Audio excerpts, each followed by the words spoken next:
como siempre, le agradecemos mucho al secretario de Economía, Ildefonso Guajardo, quien ha sido muy amable y muy transparente, hay que decirlo, en la comunicación del tema del Tratado de Libre Comercio de América del Norte. Ildefonso, déjame regresar al tema automotriz.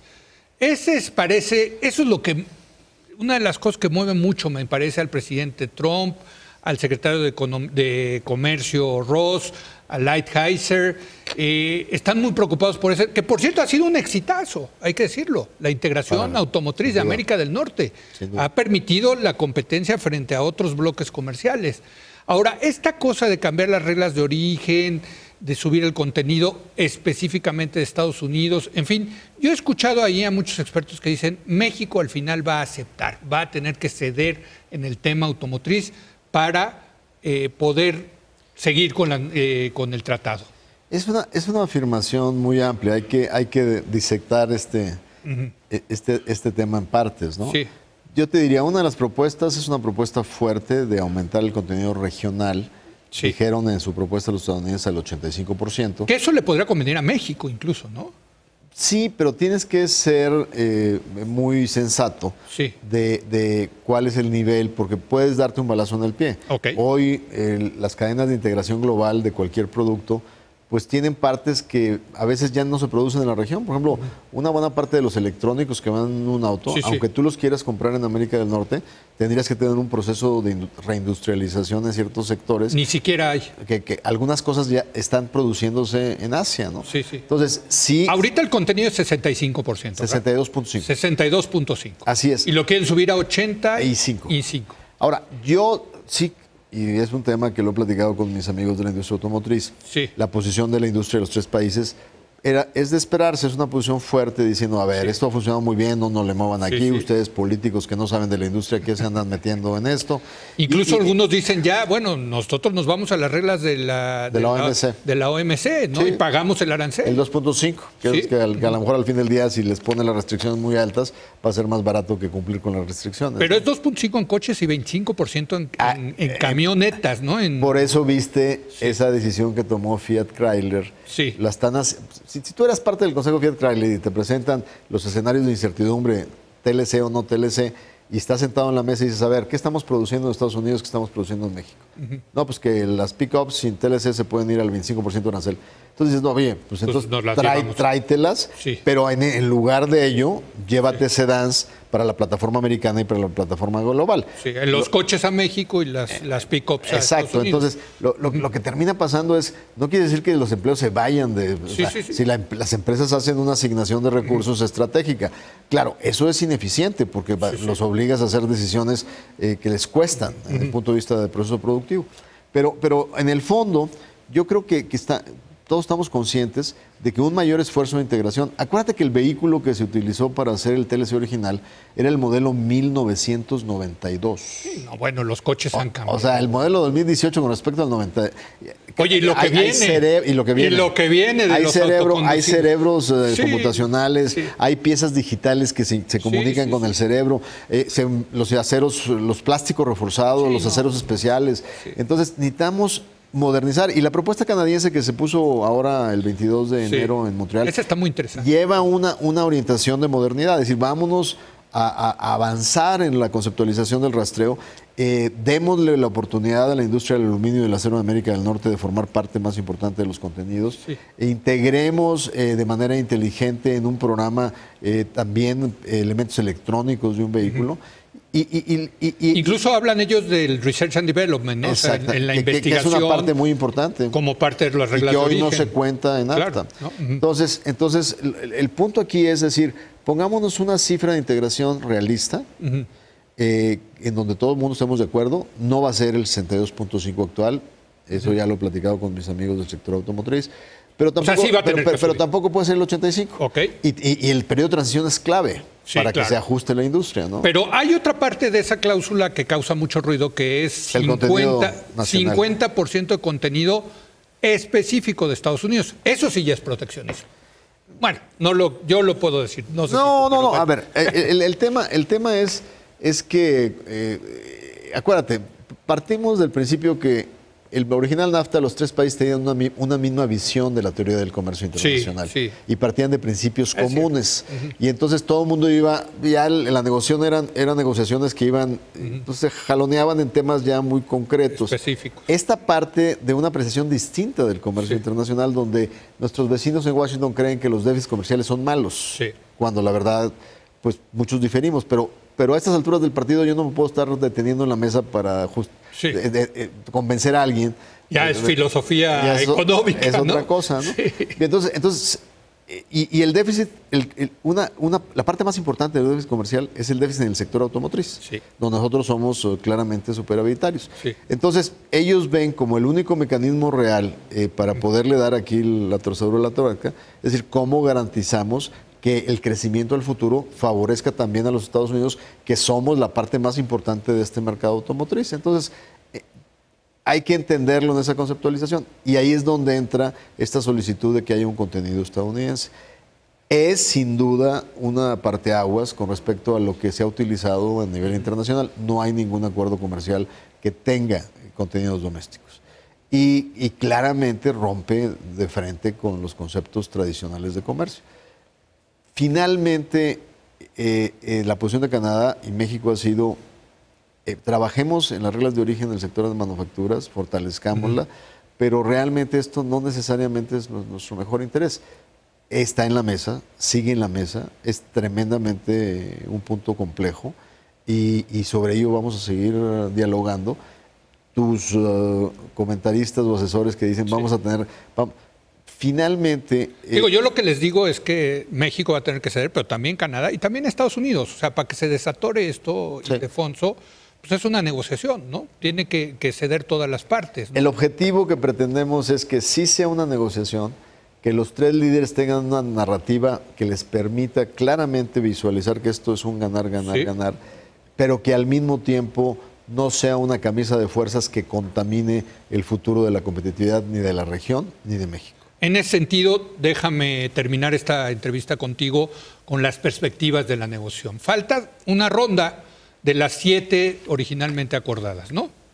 Sí. O sea, yo de alguna manera... ¿Qué viene? Yo te diría, originalmente se habían planeado 7 en el año 2017. Sí, es correcto. Después tuviste un cambio en la visión de los tiempos y en la dinámica.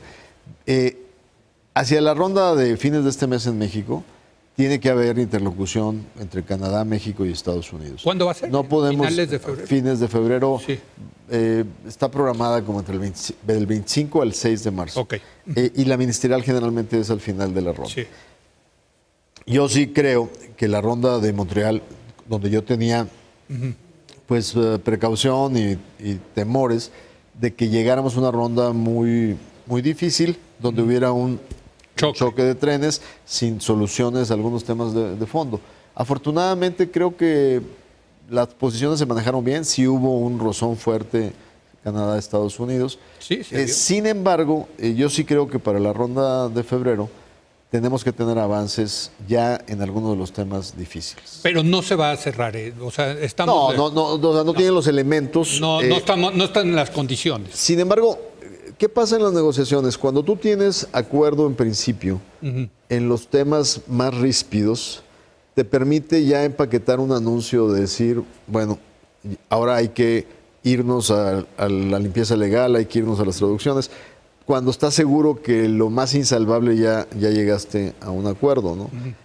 Eso, yo lo he dicho, puede ocurrir en cualquier momento este trimestre, o puede irse durante las elecciones o pasando las elecciones. O sea, yo no descarto que una vez que haya la disponibilidad política, el compromiso político y la flexibilidad de las partes para encontrar acomodo que nos sirva a todos y que sea balanceado para todos, pudiéramos, es un efecto dominó.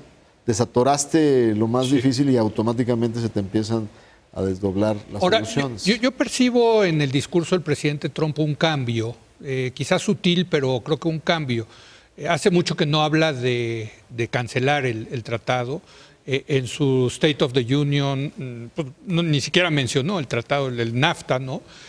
Incluso dio una declaración donde dijo, pues a lo mejor las negociaciones se van a tener que extender por el tema electoral en México, ¿no? Sí. ¿Cómo podemos entender esto? Si es un cambio de discurso, si vamos avanzando en ese sentido, Ildefonso. Yo creo que este año de administración nueva en Washington ha sido el año más benéfico para el reconocimiento del Tratado de Libre Comercio de América del Norte. Sí. El tratado yo creo que tiene un error de diseño, y el error de diseño es fundamentalmente no haber tenido un mecanismo de evaluación para fortalecerlo a través del tiempo. Es correcto. Y entonces ahora se están dando cuenta que México tiene muchos aliados. Sí. Senadores republicanos, gobernadores republicanos, y todos ellos han sido parte de los avances que la administración Trump ha tenido en materia fiscal, por ejemplo. Sí. Entonces hay un mejor entendimiento entre el presidente y las fuerzas reales del Partido Republicano, y en eso la comunicación es en ambos sentidos. Y creo que eso ha ayudado a que el presidente se da cuenta que no es tan barato o tan fácil afectar a sus propios electores, claro, como ocurre con los agricultores. Sí, los agricultores han sido ya están operando en serio. Ahora, dicho todo esto, sí, que es totalmente cierto que hay un mejor entendimiento y más sensibilidad, no estamos fuera de riesgo. Y tú lo sabes. No. O sea, no, claro, o sea con la imprevisibilidad de las decisiones. Y la política aquí juega un papel fundamental.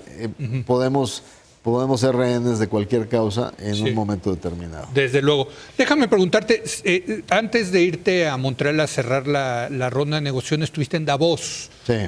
¿Cuál fue el ambiente que sentiste ahí entre los capitalistas más poderosos del mundo? Siempre van allá a Davos.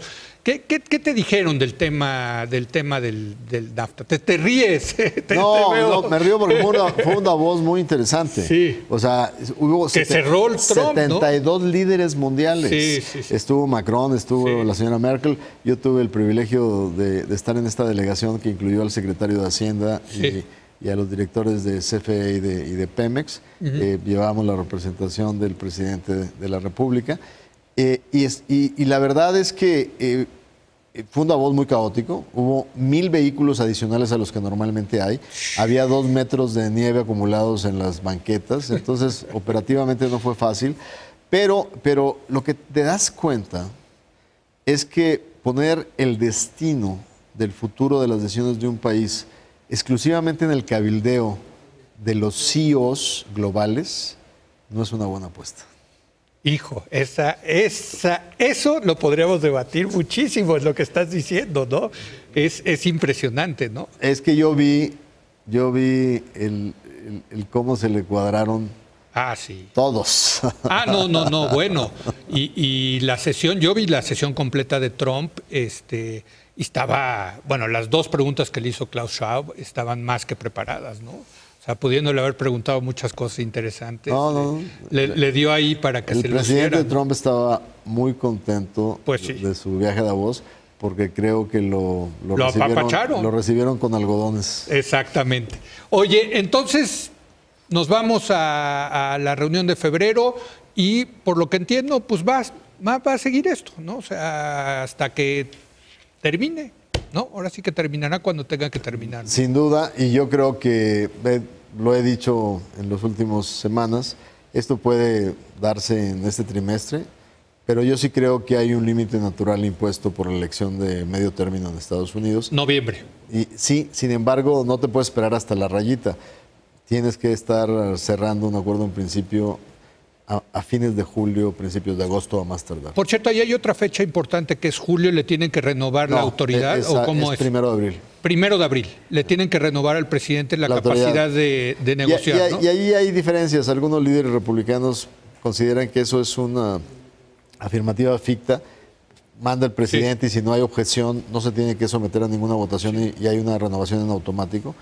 Y hay gente que dice que no, que si nosotros estamos por cerrar el acuerdo, el contenido de este cierre va a ser fundamental, porque entonces sí se convierte en un tema político hacia el interior del Congreso. Por ejemplo, si tú eres un actor republicano importante y te dicen que las empresas estadounidenses de tu distrito, si eres de Houston, petroleras, no van a tener protección a su inversión, pues como que vas a reaccionar en ese sentido, en ese momento, cuál va a ser tu apoyo al proceso, ¿no? Pero eso lo que me estás diciendo es que a México le conviene, digamos, sí, claro. porque ahí ya los intereses a favor del tratado operan desde el Congreso, ¿no? Así es. Bueno, pues mucha suerte, mi querido Ildefonso, como siempre, te agradezco mucho. Gracias, Luis. Y nos veremos, si te parece, terminando la séptima ronda, ¿no? Muy bien. Gracias a Ildefonso Guajardo. Aquí termina la edición de hoy. Gracias por habernos acompañado. Mañana es viernes. Nuestra edición de fin de semana vamos a platicar con el reconocido actor César Évora acerca de sus 3 películas favoritas. No se lo pierda. Aquí nos vemos.